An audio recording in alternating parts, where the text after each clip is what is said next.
ఎక్కడ ఎలా తయారవుతుందండి మనకి? అది దేని ద్వారా తయారవుతుంది? పూర్వం గోగునార, గోగులు, గోగు. మనం ఇప్పుడు గోంగూర తింటున్నాం కదా, అది పొడవుగా పెరిగే రకం ఉండేది.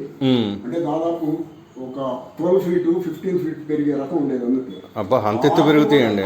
కూడా తినేవాడు. Okay okay. అది గోగులు అంటారు. గోంగూర, గోగినార, తోటి పేరేవాడు. గోగునార కాదు, నూలు. నూలు, ఇది నూలు నడక. గోగునార పేరేవాళ్ళు లేరు. ఇదే దొరుకుతుందా? ఇప్పుడు దొరికేది. ఇది కూడా నూలు తాడే. నూలు తాడే. ఇక్కడ కూడా గోగునార తోటి అల్లిన పేరిన తాడే ఉపయోగించేవాడు. దీనికి గోగునారే ఉపయోగించేవాడు. దీనికి గోగునార ఉపయోగించేవాడు. దీంట్లో విసనకర్ర అల్లకం అని ఇంకొక అల్లకం ఉంది.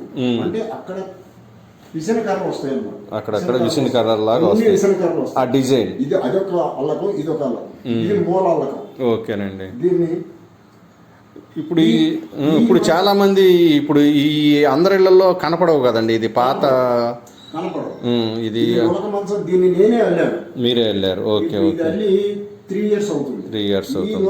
దాదాపుగా మంచి. కానీ చాలా మందికి అసలు ఈ అల్లిక, ఈ మంచాల గురించి మ్యాక్సిమం తెలియదండి. ఇప్పుడున్న జనరేషన్కి చాలా బాగుందండి.